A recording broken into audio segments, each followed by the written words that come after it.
Welcome to Families for Life, a podcast of Oak Hill Baptist Church. On today's episode, we're continuing our marriage series, Part 6, Marriage and Parenting.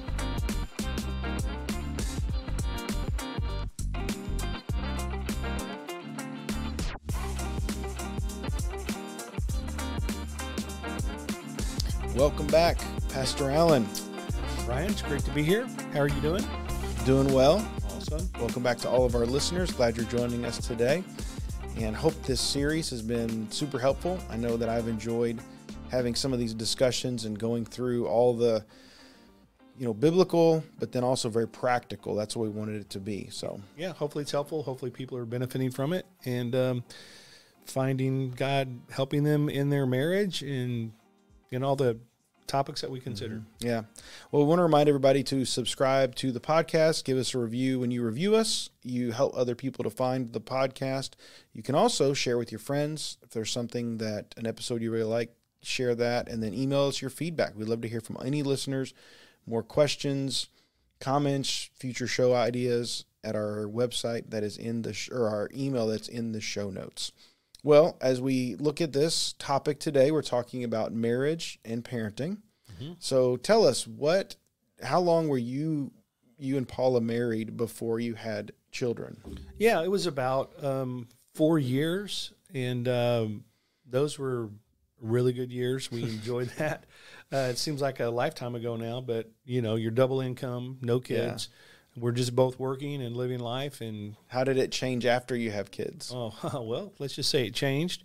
It changes by, in really good ways, but it changes in ways because you have to die to yourself even more. And just practically, you have to make different choices. I think for myself, I remember I would play in maybe 3 softball leagues a week and was very active in that. But when you start to have kids, you kind of have to reprioritize and understand you just can't carry on like you don't have a child now. And some things just have to change. Mm-hmm. And but there were good changes, but there is adjustments. So what about you guys? Yeah, we had about 5 years or so before we had kids. And yeah, same thing. It's interesting when you don't have children, you're kind of on your own schedule. We would hey, it's 10 o'clock. Let's go see a movie, Right. You didn't really think about that, or, you did what you wanted to do. Yeah, you did what you wanted to do. Right. And then when you have a kid, you're on a schedule. You're not tied down. I mean, you need to be able to have a flexible schedule, but there is a schedule. The kid's got to eat. The kid's got to take naps, all that kind of stuff. So yeah, it's different. Well, today we're going to talk about marriage and parenting. And we've talked a lot about parenting in the past on previous episodes. This conversation I want to be a little different. I think today we're going to discuss how parents can maintain a strong Christian marriage while raising children. Okay? So what are some challenges to marriage that parenting causes? Yeah, well, I think in premarital counseling, I always want to talk about the understanding of the two getting married of how it is that you raise children, kind of their philosophy of raising children, their parenting style, those kind of things. Because one thing is certain, when you're raising children, you both need to be on the same page. Whatever that page is, you need to be on the same page. That's true. And be consistent in your parenting, because if you're not on the same page or you're not consistent, your kids, being that they were born with a sin nature, they will very quickly figure out how to play two parents against one another in ways to try to get their own way or will or whatever. And so you've really got to make sure you are on the same page when it comes to how you raise children. And so that's a big challenge. Yeah, that's good to bring up in marriage counseling, because you have these two people that are kind of have their own ideas of how they were brought up, but they never talk about it unless they're forced to kind of talk about it. And you don't realize you have a problem till you start having children and they're like, oh, you parent this way. Oh, you parent this way, and it becomes a major issue. Right. It helps you kind of think through and know, at least in theme, how you're going to deal with problems with your kids. Yeah. What about one of the challenges I've seen is the lack of time to invest in your marriage, Yeah, that's a big thing. Time gets eaten up. And we'll probably talk about this theme a little bit as we talk today. But you've got to prioritize your marriage even after you have children, and maybe, and most especially because you have children. And so you're going to have to prioritize, if that means schedule time on a calendar, whatever that looks like. Right. But to make sure that you are still investing in one another, even as you have a child, because that child cannot become the be all end all. Right. Your focus cannot be on the child. I mean, of course, it's keeping the focus of God first, your spouse, and then your children. I think. Well, there can be lots of stress from trying to juggle work and home and kids and school and sports and extracurricular and hobbies that you might have. I mean, there's a lot of things going on. And so, if you don't take the time or you don't make the time or prioritize the time, then it's not going to happen. Yeah, you've just got to be, I think you've got to maybe even systematize it if you have to. Like, just make sure that you are scheduling that time to continue to invest in one another, because life gets busy, and you get a child, it comes with responsibilities, and then you get another child, and it only increases. Yeah. So what happens if couples get too invested in their children and neglect their relationship with their spouse? Well, it's going to lead to some bad fruit in the relationship. There was the divorce rate among couples my age, 55 to 64, has more than doubled since 1990, one study says. In fact, relational counselor Julia Hogan has observed one issue time and time again, and that's that couples will try to pour all their energy into raising their children while neglecting each other in the process, and that just doesn't work. And because of that, it has fed into a higher divorce rate among people who, I'm 56, 55 to 64. I mean, that's the time when you don't need to be thinking about divorce. I mean, this is the time when you should be able to walk into that next season of your marriage and have found that life partner to do life with. Yeah. But if you lose one another along the way, and you lose yourself and your children, you're going to find out when your kids move out that you're married to a stranger. Yeah. And that's a bad thing. Yeah, that was a quote from marriagedynamics.com. I'll post that in the show notes. But, as we think about this, there is hope for couples that are struggling. I do think that if you are sitting there and you're like, whatever stage you're in, whether you're a new parent or you have a few kids running around, elementary age, teenagers, or maybe you're empty nest, you're a grandparent, whatever stage you're in, there is hope for your relationship, but there's some specific things that you need to do. You can't just say, oh, my marriage is in trouble, my marriage is in peril, and not do anything about it. That's like going down the road and you're ignoring a really loud sound that your car's making. And you don't deal with it, that's going to have, eventually you're going to break down. That's exactly right. And you're going to get a bill that you don't want to pay. Right. And that's the first thing, is recognize the problem. Right. And that's hard sometimes because we don't want to admit that there is a problem sometimes. But because I think, and I've talked about this before, because even Christians are happy with the fact that they have not got divorced, that they're enduring the relationship, they're still together, but they've not been fulfilled in the relationship, that's a problem. Yeah. Because if they find their fulfillment in their children, those kids go away. And as they go away, like I said a minute ago, you're going to find your marriage to a stranger, and that's not going to work very well. Yeah, I found this quote from Focus on the Family. It says, according to an analysis of 90 studies involving 31,000 married people, the drop in marital satisfaction after the first baby is a staggering 42% larger among the current generation of parents than their predecessors. Satisfaction dips even lower, though only slightly, with each successive child. Studies also suggest that 1/3 to 1/2 of new parents couples experience as much marital distress as couples already in therapy for marital difficulties. Wow, I mean, that's a mouthful. I mean, that is something that should get our attention, and I think some of that has to do with expectations too, right? With your fulfillment or your satisfaction. Sometimes we get in our mind what we think it'll be like to be married, what it'll be like to be a parent. Sometimes, if we're not careful, we'll get I call it a white picket fence mentality. Like, we think we have a perfect understanding of our view of what we think our marriage will be. And then when it's not perfect, then that causes us to be unsatisfied. Yeah, we kind of romanticize all of the good things, and we don't ever think about the real life things. That's exactly right. So you get married, so we think I'm going to get a house with a white picket fence, one dog, I'm going to get 2.5 kids, and it's just going to be great. And then real life happens, and it slaps you in the face, and you receive this child, and you thought it was going to be one thing, and your relationship with your husband or wife was going to be one thing, and it's something different. But that's when we've got to, especially as Christians, continue to press into our faith and to the truth of God's word to help us overcome what we thought things would be or what we see as our satisfaction, and find really our strength and our hope and our satisfaction in the Lord in the middle of it. Yeah.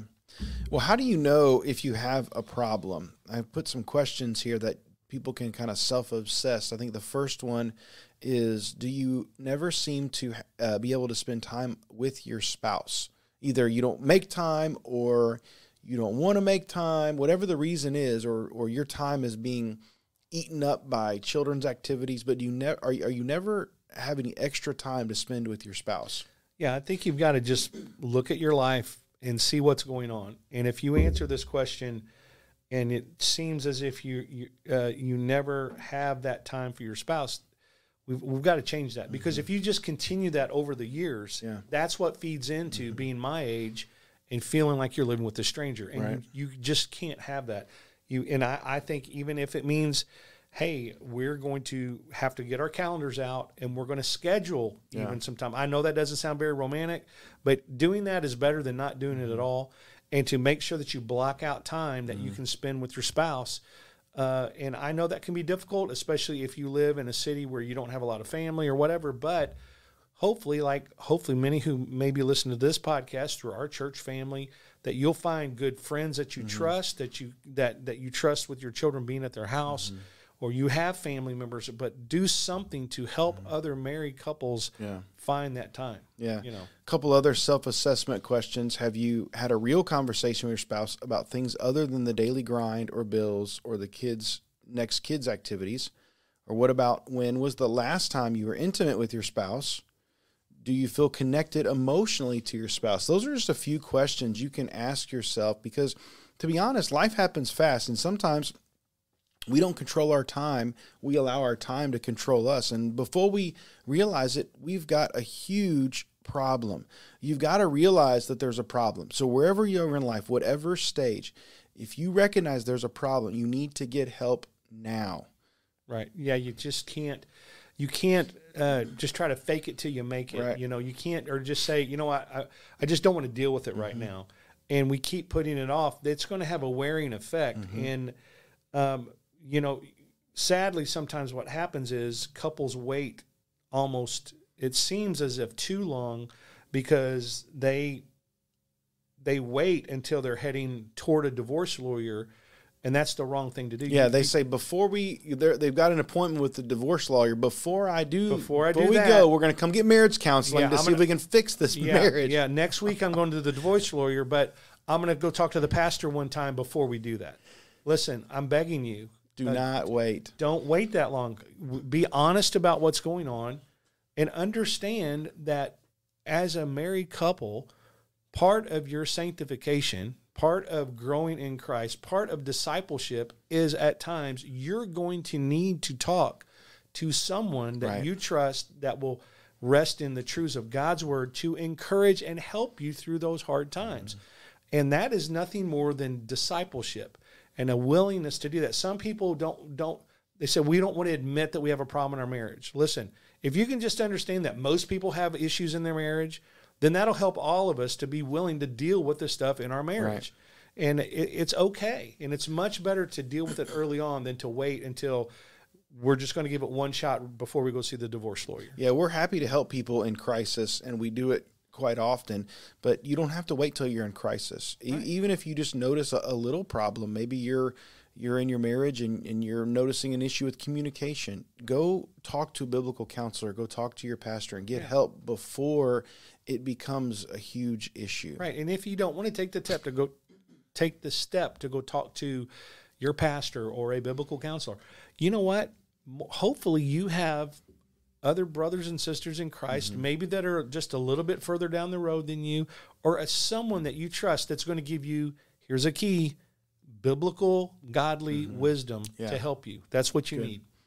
So then number 2, after we recognize there's a problem, we need to have a biblical perspective on marriage and parenting. Now, this might seem like kind of like a duh moment, but there are so many people that try to tackle issues in life with marriage and parenting apart from the Bible. And if we do not have a biblical perspective, we're just going to be spinning our wheels. We're just going to be, having no traction, trying to solve problems in our lives, spiritual problems, real life, practical problems with our own wisdom. And it just doesn't work. Right. That's why you've always got to refer back to those scriptures that speak specifically into these relationships, like in Ephesians chapter 5. I mean, we've talked about that, roles in marriage, but Bryan, you were considering this, and I think it's really good. Ephesians chapter 5, verse 25 says, husbands, listen to this, love your wives as Christ loved the church and gave himself up for her. But then if you look in Ephesians chapter 5, verse 28, what's it say again? In the same way, husbands should what? Love their wives as their own bodies. He who loves his wife loves himself. Then if you look in Ephesians 5:33, however, let each one of you, speaking to husbands, love his wife as himself. So husbands are commanded in Ephesians, just in that one little snippet of scripture, to love their wives. And that's really good. 3 times he says that. I mean, there's an emphasis there. And part of it was the culture that he's going up against in Ephesus with the pagan culture, where marriage was not exalted. But the Christian version of marriage is one man, one woman in partnership, in oneness together. And so what he's saying is, men, you are to love. This is your one true love. You are to love your wife. And what this means when it comes to parenting is, don't put your kids before your spouse. Right, exactly. Your wife. He doesn't say to men, love your children. He says, love your wife. Right, and that's really from the position of a husband in marriage. The quality of that love is explained to us. You love your wife as Christ loved the church. So that explains to us the quality of love that needs to be given to our spouse. Now, that doesn't mean that we don't love our children. Of course not. Of course not. But it needs to be emphasized for the husband to love his wife. Yes, and if you look from the other perspective, you were looking at Titus chapter 2, verse 3, and it says, older women likewise are to be reverent in behavior, not slanderers or slaves to much wine. And it says they are to teach what is good. Verse 4 says, and so train the young women to love their husbands and children. And that's Titus 2:3. So women are commanded to love both husbands and children, but notice that the husbands come first, even in the text, before the children. Right. And so there's this emphasis of love both ways, but there's also a reminder, especially speaking to the women, of to love your husbands and your children. And I do think there's something to that order. Yeah, I do. But I think so too. I mean, there's so many verses we can go to that look at teaching us how to raise our children, how to train them, how to encourage them. But there's something to be said here, because we are commanded to love our spouse. And I think one of the things that people miss, if you are doing a good job at loving your spouse, investing in your marriage, you will be a better parent. You will in fact be loving your children in a really unique way that most people miss out on. They think loving their children is giving them what they want, or showering them with gifts, or going to every sporting event, or doing all the things that my child wants to do. That's not love. Right. I mean, love is living out these biblical principles in your life, in right, your marriage. Right. Training up your children in the ways of the Lord really foundationally needs to be built upon this constant, ongoing picture that they see in the home of a husband, of their dad loving their mom as Christ loved the church, and for the mom as well, loving her husband, but loving children as well. So they see the foundation of love there, and so you're going to be a better father, you're going to be a better mother as the foundation of love is in the home. Right. So yeah, what a great testimony. If I know, like, your parents experienced this, there were other couples that I know of where the testimony is of the kids when one of the parents passes away, he loved his wife. Yeah. There was no question in there, an undying love for 50, 60, 70 years. he loved his wife. Yeah. And the kids knew that because it was a testimony of faith. There was no question in their mind. And that even endeared them even greater to their parents because they saw that lived out practically. Yeah, I mean, and you just can think, and it's very good for children to be able to look back over the course of their life and can very clearly understand by the things they saw, maybe by what they heard, but it was apparent that their father desperately loved their mother. Yeah. And that can happen to guys who even don't talk a lot. Right. Because my dad was not one to express it with words a lot. But he would do it sometimes in like just in his quirky sense of humor he had. But he would show by his actions his love as well. And so through our words and our actions, our wives should feel that love from their husbands, and it communicates to the children when children see that. Yeah. Well, that leads us to our last point here in this part is prioritize your marriage. So a strong marriage will result in better parenting. I totally 100% agree with that. I think that if we prioritize our marriage, focus on our spouse, we will be better parents. Right. We'll be more united. Yeah. It'll encourage a partnership. Right. Because raising kids is tough, and two are better than one. Sometimes it feels like you're at war sometimes, and you got to have that battle partner that's there to raise these children, raise these hooligans with you. Yeah, right. Listen, kids can wear you down, man. And so if you can have a partner that can walk with you in it, and so that's why it's so important to be on the same page. It's like a tag team, right? Yeah, you're tag teaming. When one's about to get pinned, you tag me in. I'm going in. That's right. And you got to come in there and you've got to hold your ground, and it just really helps because what are those things that wear you out? Well, life can wear you out. Yeah. Responsibilities at work, the ongoing stress of family life. All these things have a wearing effect on you. Yeah. And the greatest thing that we can do as parents is to be on the same page, that we can be consistent. And sometimes in being consistent, you need that other one to say, "Hey, I'm gonna make. I know this is what we need to do, and I'm going to be the one to help say this is what we're doing." Yeah. And so all that really happens best if your marriage is strong and you guys can work together. Yeah. Well, I think it's difficult sometimes for couples to do this. It's hard to prioritize and make our spouse a priority over our children. Why do you think that is? Why do you think that people have such a difficulty with this? Well, I think we buy a lie. We buy the lie of culture sometimes and think that the best thing we can do is provide a lot of monetary things, and we will make choices sometimes to work too much, whether the husband or the wife, and we give ourselves too much to things that don't matter. Yeah. And it cuts into the available time that is there for us to invest in our marriages. I think one of the things that I've run across in counseling, and then even in people that I, kind of the circles of people my age that I see, is people idolize their children. Yes. They pour everything into their child, whether it's the sports or the school or whatever.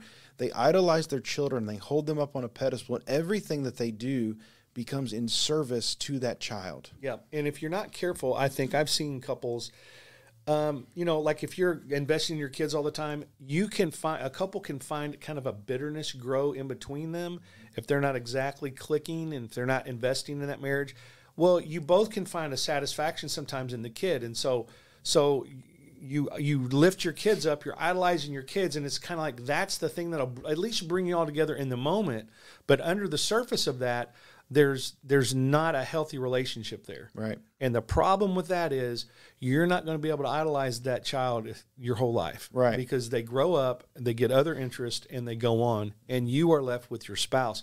So you just cannot find your fulfillment in idolizing your children or living vicariously through your kid, seeing them do things that you didn't get to do. All that can be very dangerous. Well, we've talked about this. Your satisfaction in life needs to come from the Lord first, and that's your priority needs to be your relationship with the Lord.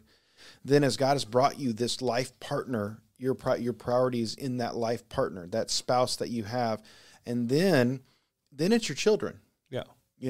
These children are stewards for a temporary season of your life. Listen, I love my four kids. I would die for them. I would do anything for them.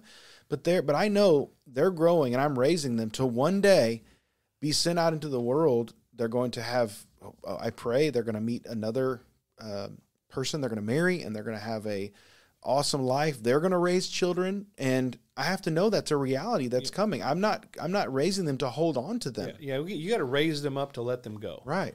And that's normal. And that means you may raise them up and let them go, and they may move down the street, and you may be together every weekend or whatever. But it may mean you raise them up and let them go, and they move away, and they get a job in California, or they or do Japan. whatever, or Japan.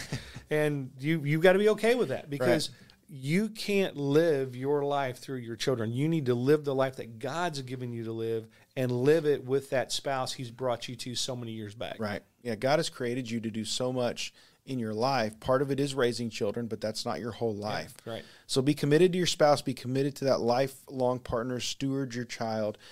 Let's talk about some practical ways. This was some things from marriagedynamics.com. I think we have some good commentary on this. Practical ways to make your marriage a priority while raising children. So some of these speak more towards different stages, okay? So we'll kind of key in, and if there's one that's kind of broad, we'll try to talk about it. You know, we're in different stages of life. Yeah. You've been through every stage. You've gotten all the T-shirts, as you like to say, right? Been there, done there, got the T-shirt. Yep. But you're in a stage that I haven't been in yet, so you have a unique perspective on that, and other counseling opportunities you've had.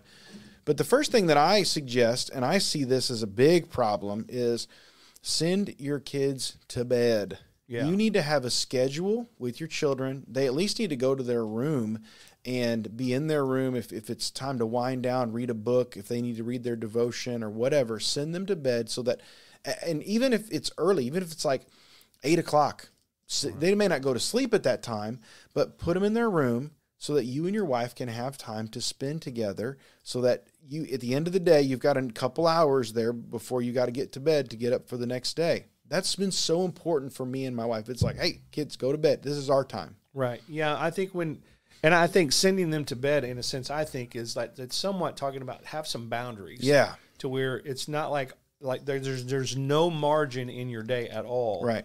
For you to have an adult conversation with your spouse. I mean, now some days are going to be crazier than others. Of course. I know this. These are generalities. Right. And so, but there is an importance to have time at that end of that day to be able to have some adult conversation with one another when you don't have a little junior right up underneath your feet the whole time. Right. So I think that's something good. Another thing they suggest is a daily check-in, which is really like just a few moments each day to talk. It'll make a world of difference, you know, and don't just talk about the details of life, but, you know, check in with your spouse. Hey, how are you doing? I mean, are you good? Are you all right? Because sometimes it may be something at work outside the home. It may be something that happened inside the home that if you weren't home, you don't know what happened. You've got to check in and be able to have a conversation about the reality of what you're walking through. Right. And not just the details of life, but how you're feeling. Right. How are you feeling today? You know, one person that I knew, they had a job where they could not have their phone in their job. Mm-hmm. They would call their wife on their lunch break every day. Mm-hmm. And I thought that was so cool because they would have that check-in where the kids are at school. They have that moment where he can call her, talk to her for 30 minutes or whatever on the phone while he's eating lunch. And I try to do that myself, but it doesn't always work out. But I have more flexibility. I can have my phone. In fact, I guess I'm supposed to have my phone so people can get a hold of me. If you don't have your phone, you'll get written up. So you got to be available. But I think that daily check-in is a good, you know, prioritize that, put that in there. Another one is be affectionate. We mentioned this already, but listen, don't let your affection just be when it's time to get intimate, okay? You need to, and your kids need to see this as well. Hold your wife's hand, hug her, kiss her, cuddle. You know, don't let affection be something that is just for the bedroom. You need to remind your spouse and give them a big hug when you come home at the end of the day. Yeah, because if you don't look for those opportunities to be affectionate, really when it's time to be intimate, it really can feel mechanical. Yeah. Just to be honest. I mean, if you're like, it's like, well, okay, well, the lights are off, we're in our bedroom, the door's shut, and now it's time to be intimate. Right. And it can feel robotic. It can feel. Your wife's like, you only touch me when it's time to be intimate. Right. So it can feel hollow. Yeah. And really, so for intimacy to be all it really needs to be is for us to be more engaged and affectionate even before that. Yeah. And not always even looking for being affectionate with an end goal of intimacy. Right. You know, but it's just having a general understanding of letting that other person know you love them and care for them. Yeah. And then, well, the next thing is take time to be intimate. This does parents get busy and they get lazy sometimes, and you got to make time in the bedroom together. And sometimes I've even heard of couples, you got to schedule it sometimes. And, Right. you know, I know we like it to be spontaneous. Right. But, And it's all the heart that we do all that in, right? I mean, you can schedule it and go, okay, now it's time for our special time.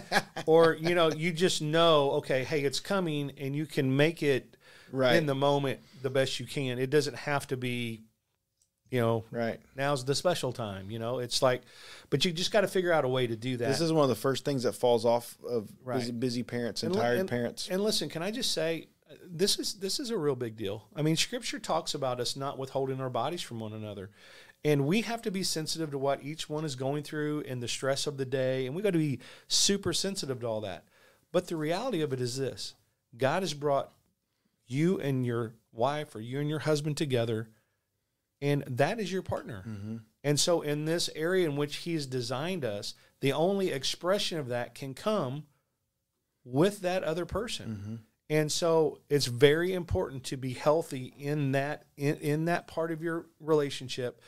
And it may surprise some, but in counseling, I have come across couples who have went as much as a year and more without being intimate with one another. And that has some effect to varying degrees on that relationship. Yeah. And it's just it should not be that way. Yeah. So you got to make the effort. So. Mm-hmm. What's the next one there? Well, it just talks. It really says really more practical things. Go on dates. You know, you need to go on dates. Find those times, and you may be hearing this say, "Okay, well, how am I going to do all this?" Well, you're going to have to be intentional. You know, and so spending that time going on dates doesn't mean you have to go spend $1,000, but find that time where you can get away, whatever it may be. I mean, in my own life, I mean, we've done things like, "Hey, let's go get a Blizzard at Dairy Queen." Right. That was for you, Mike.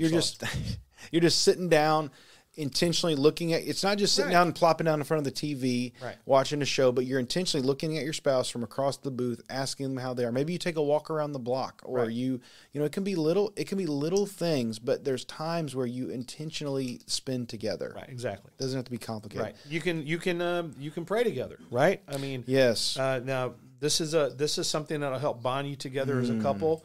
And I'll be honest with you. I mean, me and Paula pray together, have prayed together, do pray together.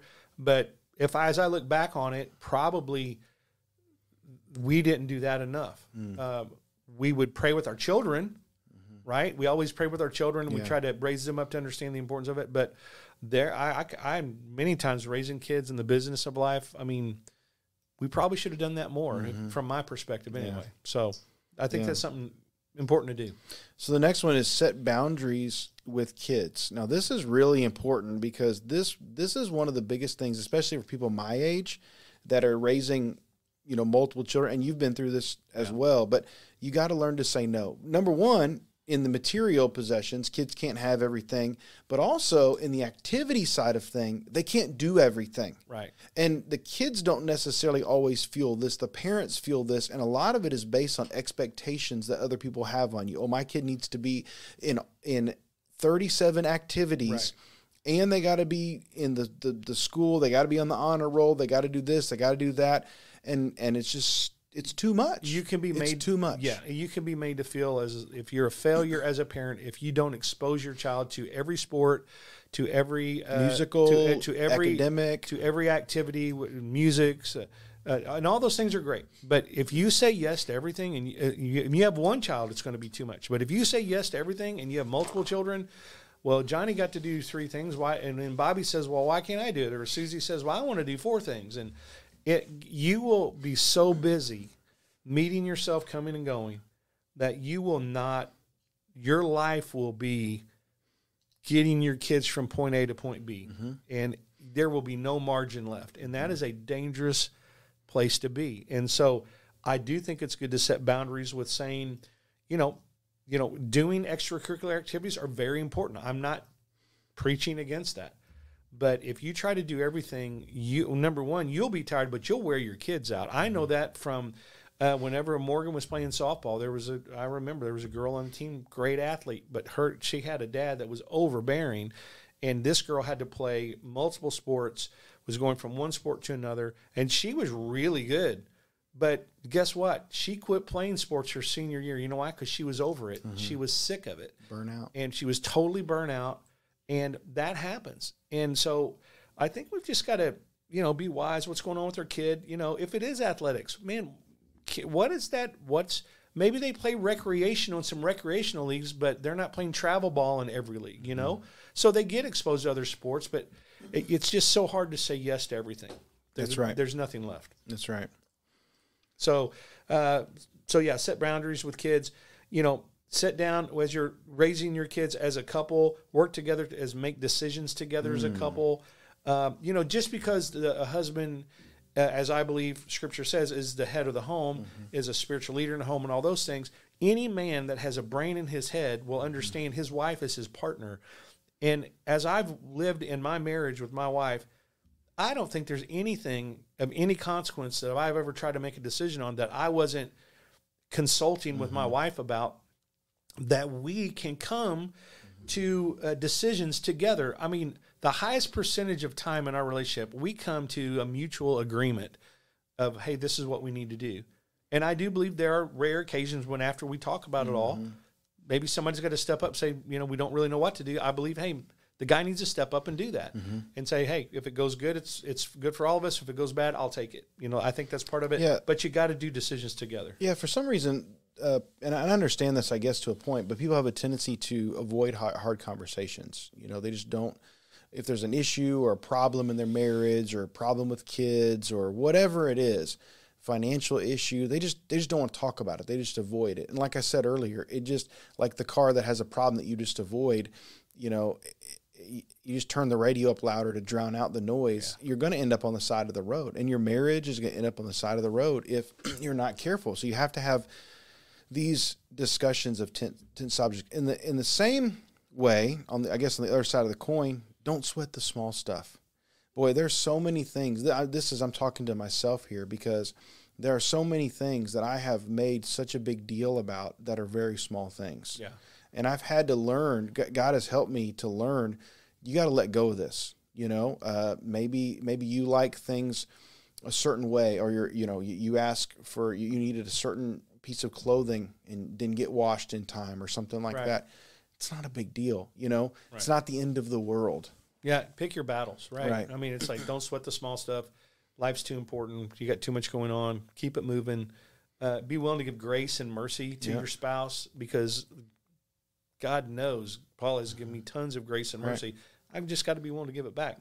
And you do that by not sweating the small stuff. Be willing to jump in and take care of things and serve where you can, know? That's it. So the other one is say thank you. And this just goes to the point of appreciating your spouse. Boy, it is so easy to take your spouse for granted. You live with them every day. You're like, hey, I know this person. They know me. But you've got to learn to vocalize your appreciation for them. Yeah, I'm smiling right now because I just sent a little video I found, a stupid video I was watching. Sometimes I just watch stupid videos to like de-stress, sure. I think. And so there was this little kid. He came out of his bedroom, and it's out there. And he comes to his mom. He says, "I'm so proud of you, Mom." Yeah. And says, and thanks her. And she said, "Well, what's going on?" She said, "You clean my room." He said, "I'm so proud of you. Thank you." And it was just hilarious to me. And so I sent it to Paula and the kids, and I was like, I just got a kick out of it. But honestly, that little kid just very innocently was communicating to his mom, "Thank you. Yeah. I appreciate you." In his words, "I'm proud of you." Yeah. And so I was kidding with Paul. I said, the next time I come home and you've done a lot of work around the house, I'm just going to come on and say, "I'm so proud of you. Thank you." And I was messing around, but really it is easy for our spouses to just go over and above and beyond for us, and we never even acknowledge it. Well, how much doubt creeps in their mind, like, oh, am I a good mom? Am I a good dad? Am I a good husband? Am I a good wife? Satan's having a field day putting these doubts out there, and we pick up on these things. Vocalize to your spouse, "Hey, I think you're a great wife. Yeah. You're doing a great job in this area. Hey, you're a fantastic mother." Right. Boy, that just feels good to hear sometimes. Yeah. People need to hear that. Yeah, affirmation is very powerful. Encouragement. That's what we're talking about. Mm-hmm. And it's easy when we get busy raising kids because there's always another thing to go to. There's always another thing to do. But if we can remember to graciously live with our spouse and be willing to appreciate them and verbalize it, that'll go a long way. Yeah. What's the next one there? Oh, what is the next one here? So this was one that said, find activities you can enjoy together. And it says sometimes couples enjoy the same thing. Other times you got to work at it. And so like for me and Paula, to be honest with you, we're kind of there now. We're trying to figure out what are those things, because we're in this new stage for us. We're empty nesters. What's that thing we like to do together? And there are some things, but we're looking at that. We're actively saying, hey, what are some things we can do together? Because I'll be honest with you, it's easy for us now. Like take the kind of movies, we have different tastes in movies or shows on TV, whatnot. I like documentaries. I listen to podcasts. That guy, I like action flicks. Paul is liking these other things. And so it's easy for us, have dinner, talk some. It's easy for Paula to kind of like, hey, find her thing she's going to watch. And, man, I can go upstairs and watch something that I want to do. And doing that sometimes, there's no problem with that. That's good. But if you get in a rut of always separating and never finding those commonalities, that's a bad thing. And so that's something even right now that we're working on that. We're looking at that and see we don't desire to be separate in everything we do. We need some commonality too. Yeah, that's really good. Well, last one is just dream together about the future. Don't just get so wrapped up and talk about what is happening now, but talk about your hopes and your dreams. Listen, as you grow in your marriage, as you age, as you change, your hopes and dreams change as well. And I think one of the things is it's like we marry this person and we expect them to stay the same for their whole life. And that's just not how God has designed us. We change and grow because of our environment, because of children, because of just how God is working on our heart. So talk about those things with your spouse. Maybe your spouse has a hope or dream that they've never shared with you, right, that you could encourage them in and you could work together on. Right. Yeah. And sometimes it could be something even like, this never happened with me and Paula, but we got married early. She was 18. I was 20. We took off in life.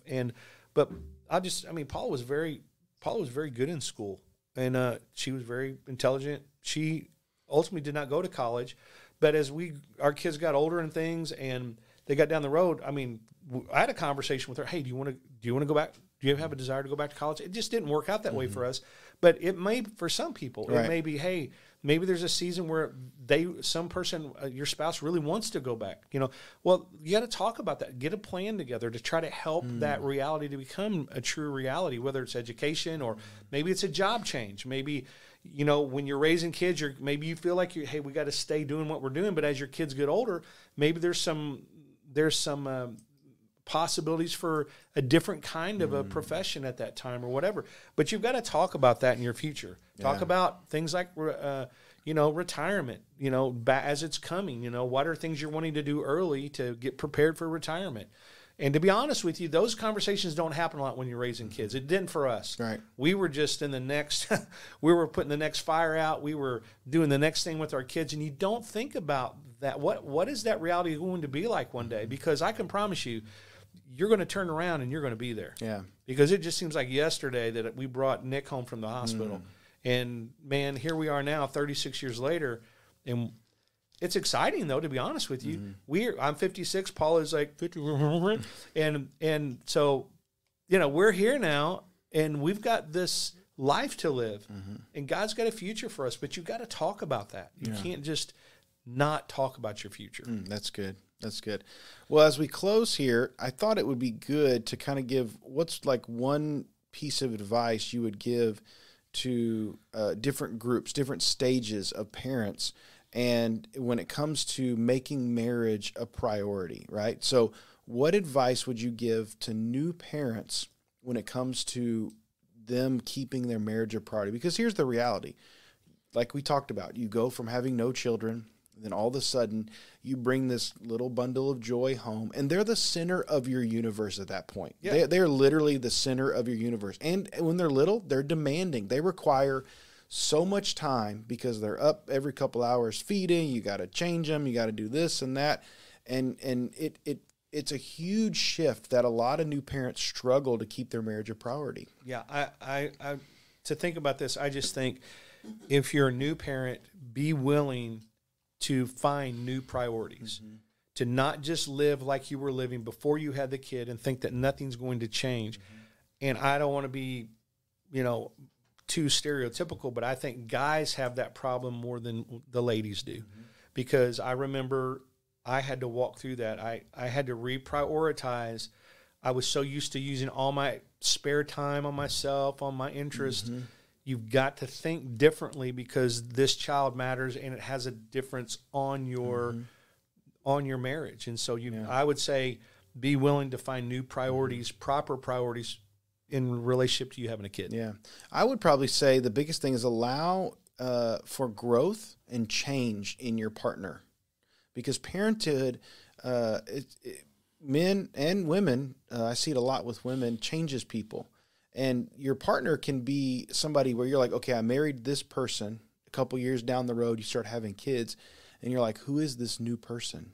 Well, God is changing them. They're bringing them they're becoming a mother. They're becoming a father. They're growing into these new things.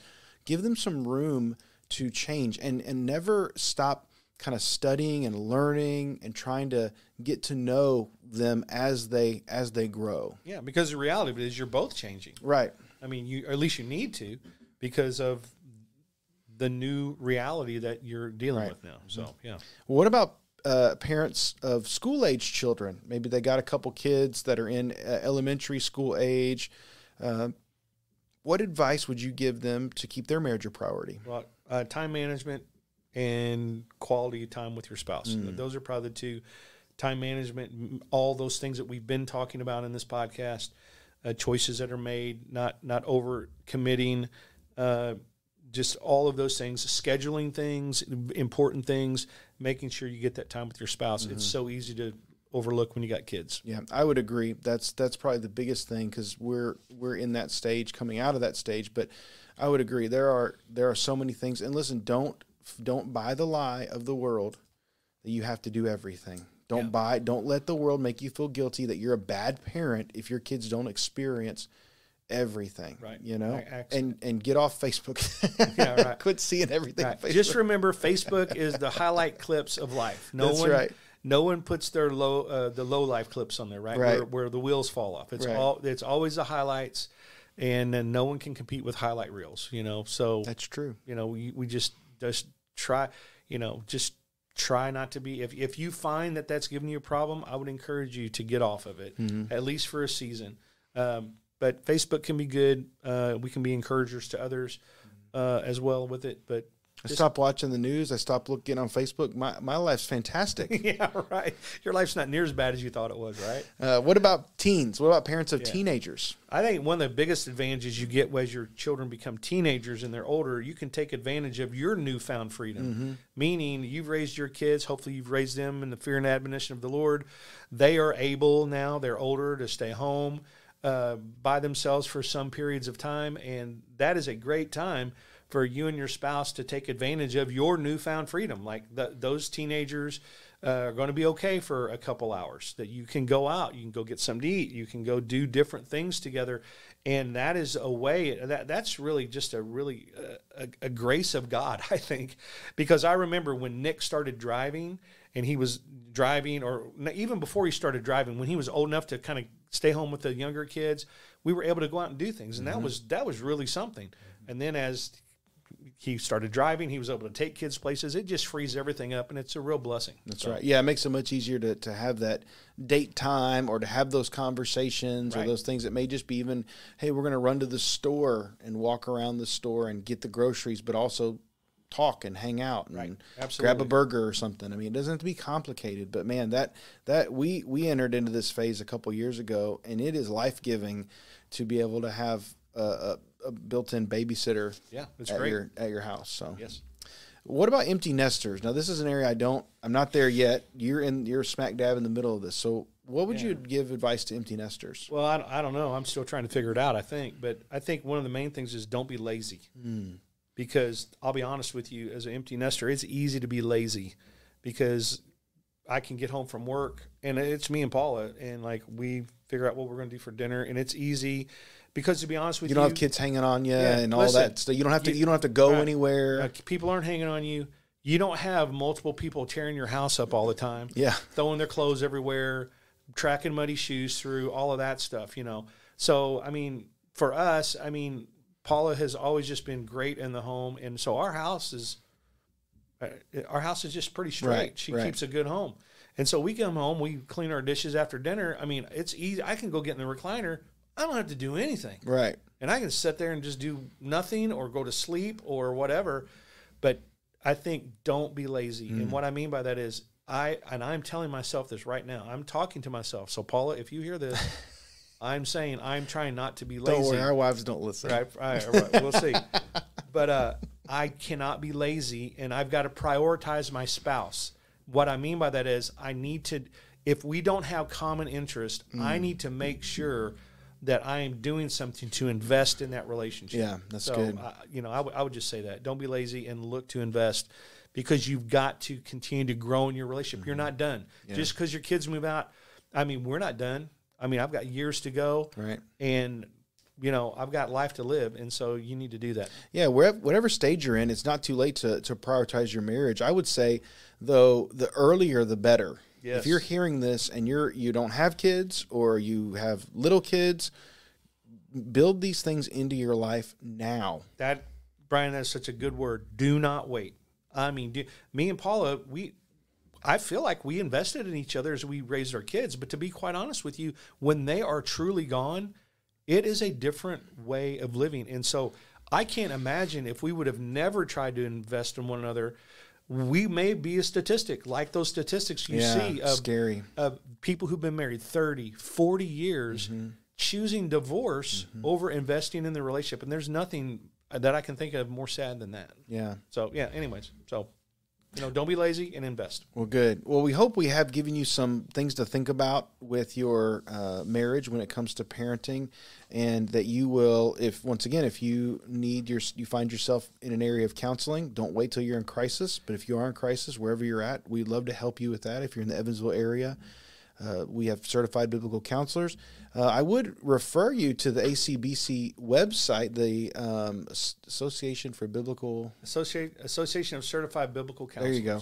Thank you. Go to their website and you can search by state and region if you need to find a counselor in your area, and they can help you with a lot of these issues. Yep, absolutely. Don't be too proud to ignore situations that need to be dealt with. That's right. The best thing you can ever do for your marriage. That's right. Prioritize your marriage. Well, thank you for listening. We appreciate it. Thank you, Pastor Alan, for coming on. Thank you, Pastor Bryan. We'll see you next time.